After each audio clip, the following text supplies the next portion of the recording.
So I guess I have to issue, first of all, an apology. I was writing the sermon before I learned the outcome of the Gators game. But for those of you who are LSU fans in the booth, congratulations. You'll understand what I'm getting at in just 1 second. Now, you've probably seen it before, like when your team wins the Super Bowl or the World Series. The team rushes out onto the field, okay? And along with all the fans in the stands, what happens? There is that celebratory huddle and jumping session. You've all seen it, right? They're all jumping on each other. Exuberant joy breaks forth because the team that gave it all found that it paid off. Bottles of Gatorade get dumped on the coach's head, while other bottles of champagne, what do? They shake them up and they pump them and they spray them all over the players. The excitement is uncontrollable because all that effort, all that hard work got them. So why aren't we dousing each other with Gatorade and champagne here every Sunday? Okay, so maybe that sounds crazy. But really, it isn't all that far out. Because in this place, we celebrate the one who gave his all for us, and who in doing so gave us the ability to give our all for him, and have the victory over sin. The scriptures that we read today, they talk about that a lot. In our first lesson, the writer of 1 Peter urges us to look at whatever resources and gifts that God has given us, and then to use them to their utmost. Like good stewards of the manifold grace of God, serve one another with whatever gift each of you has received, the writer begins. And then goes on to flesh it out by saying, whoever speaks must do so as one speaking the very words of God.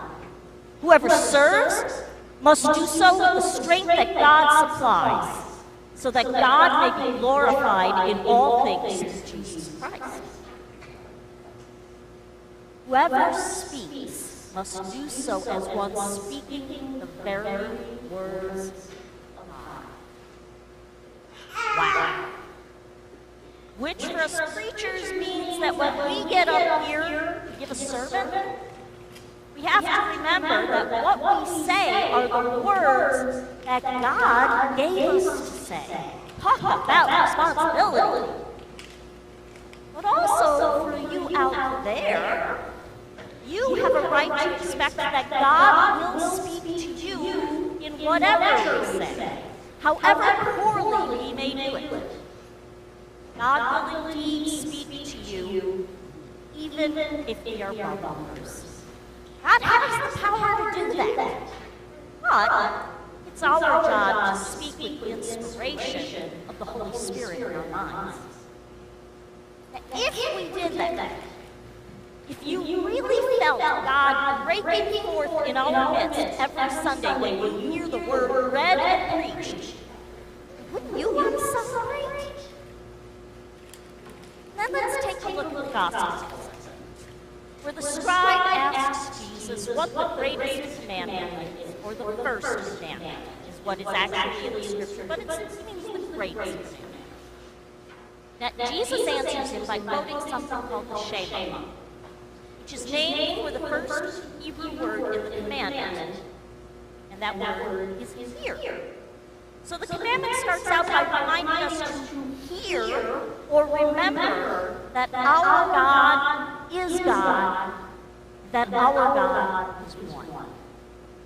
And then it calls us to total commitment to this awesome God. You shall love the Lord your God with all your heart, with all your soul, with all your mind, and with all your strength. Again, I'm reminded of that sports team celebrating its victory after giving it all they had. That's the kind of enthusiasm Jesus is calling for here Hearts that are ready and willing to give total devotion. Souls that are laser focused on God. Minds that are open to all that God might be up to in our midst. And strength that comes only from the Holy Spirit. This commandment, to love God with everything we've got, folks, it's pretty clear. And the second commandment that he cites, love your neighbor as yourself, well, that's also pretty clear. We all want good things to happen to us in life, so we should have the same desire for good things to happen to others too. And by living these two commandments, that should make us joyful. Because God's commandments give life. So why are we so cautious in our worship? Cautious when we're doing? Pastor, what do you mean by that, you might be thinking? Well, I'll tell you what I mean. I think we've all become a little too cautious. A little too fearfully. I think we're all holding back, holding on to whatever makes us feel secure. Frankly, we've lived through almost 2 years of insecurity. We're afraid to let loose and love God with no holds barred. We're afraid to trust that by giving over everything we've got, we'll have enough left for ourselves. We're afraid to taste the joy of living in unconditional love because we've been disappointed before. We've been hurt before. We've got to be careful because if you love unconditionally, you know what happens? You become vulnerable. That's true, you know. Just ask Jesus. Ask him what his own unconditional love for us, not him. Then, ask him if it was worth it. And if you do it all again, then I guarantee you'd say yes. When you love with everything you've got, it calls you to risk giving away things that maybe you found security in. Things like money, time, or energy. What happens when you do that and you still get disappointed? What happens? What happens when you love your neighbor as yourself, and your neighbor turns around and does or says something hurtful? Love covers a multitude of sins. The writer of Peter would remind you. The love you give away that is not always valued by its recipient, well, that love can be a way for you to forgive whoever hurt you. Because it's the same love that God uses to forgive you when you do something stupid too. So when love covers a multitude of sins, it means the sins of other people and our world. Folks, we can't live in this world any other way. Because if we didn't forgive, if we didn't love flagrantly as God calls us to, well, I don't know about you, but I want to live like that. A world where no one forgave anyone. A world where love was parceled out in very tiny amounts to only a select few people. And even then was closely monitored and revocable the instant we hurt. Maybe we do live in a world like that. At least some people do. It doesn't have to be that way, friends. Because today, we have a chance to make a change.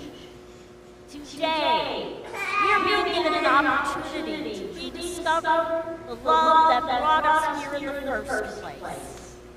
The love that Jesus wildly gave to us, knowing full well that we can toss it aside again and again. The love that drove Jesus to the cross despite the horrible pain, suffering, and death that he would endure. The love that said, I'm giving all of myself so I can have all of you in return. That love calls us today. Now, I know that many of us are reluctant to think in terms of giving all of ourselves. whether it's financial or monetary commitments. What if I don't have enough money or time left for myself? Well, we certainly don't want anyone to live here like that. When you consider it in terms of loving God unconditionally because you have been unconditionally loved, then our giving can be reframed from an attitude of scarcity to an attitude of abundance. God has given me so much, you might say, that I have more than enough to give something back.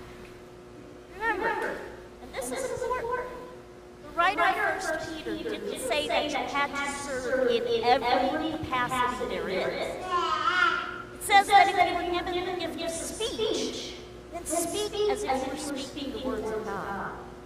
And if you give this service, then serve with the strength that God gives you.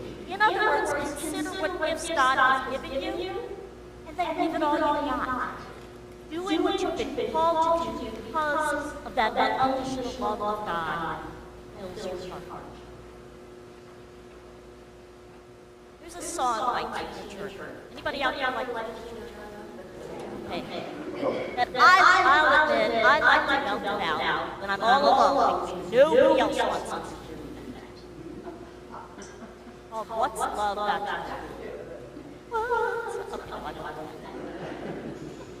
And in it, Prophet Tina says that the physical attraction to someone has nothing to do with love. She tries to claim that the physical attraction is somehow separate from her heart. And yet her words make me doubt that she really means that. And then she asks that iconic question, what's love got to do? Well, friends, I think those of us who have ever had a relationship with Christ know that the answer to that question, what's love got to do? The answer is everything. Love changes everything. Transforms obligations into opportunities. Gives life and joy to whatever we commit ourselves to. Now, as we bring our financial pledges up today, we will do it immediately.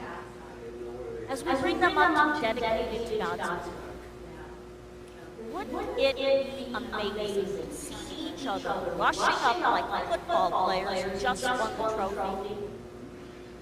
Eager to celebrate giving our all to God. I think about that. And wouldn't it be cool if when we rededicate ourselves to God's mission, the end of worship, wouldn't it be cool if the joy we felt in doing so was something like the joy that sprays forth from those champagne bottles? Because that's what we're talking about, people of God.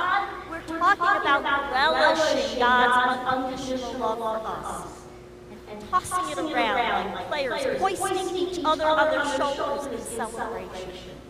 We're talking about not holding back, loving God and each other with everything we've got, every ounce of our being. That's exactly how God and Jesus loves us. Amen.